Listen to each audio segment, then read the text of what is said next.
Packer coming to you from the Jerusalem Heritage House in the Old City of Jerusalem with our Rashi of the week.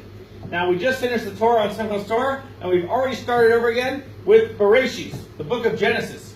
Right? Now we had a debate amongst myself about whether we should keep going with Rashi or we should switch to another commentator. Anyway, it was decided that we're going to continue with Rashi for another year. So we'll see how that goes. Okay, anyway, so last year, I don't really remember when we started the Rashi of the week, but we did start with Bereishis. So we're starting with Bereishis, and we're starting with the first Rashi in the Torah. It's a very, very prominent Rashi. It's very well known by many people, but I don't know about everybody. So it's worth reviewing because it's one of the most important Rashis in the entire Torah, and it's the first Rashi in the Torah. So let's start there.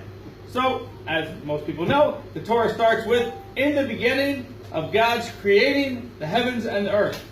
Rashi says, he quotes Reb Yitzchak, who said, God need not have begun the Torah, but from this month shall be for you.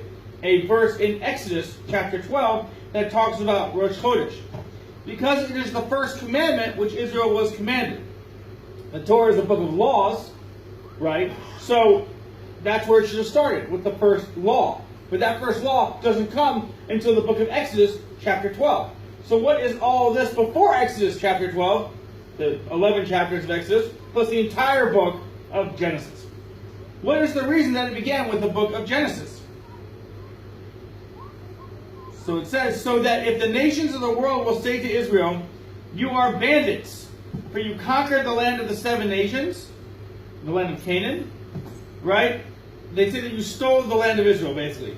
Then you will say back to them, the whole earth belongs to the Holy One, blessed is He.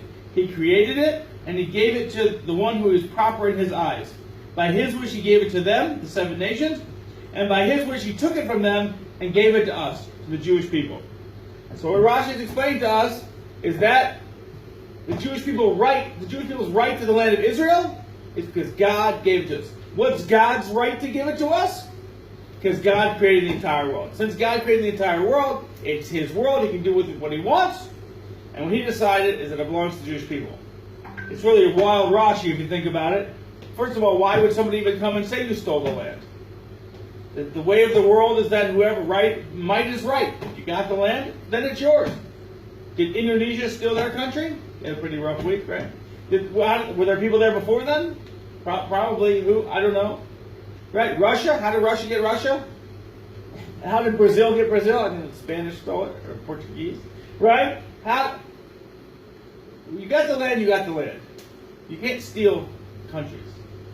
But it says here in Rashi that the non-Jews will come and say that you stole the land. And we see today that people say the Jewish people stole the land. So what do you just say back? Well, the Jewish people lived here for thousands of years.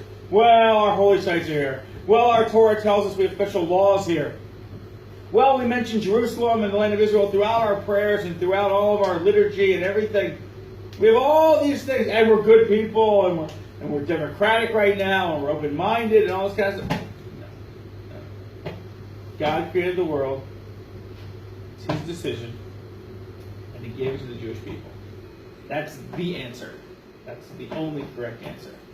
And not only is it the only correct answer, it's the answer that the nations of the world will accept the best. Shabbat Shalom.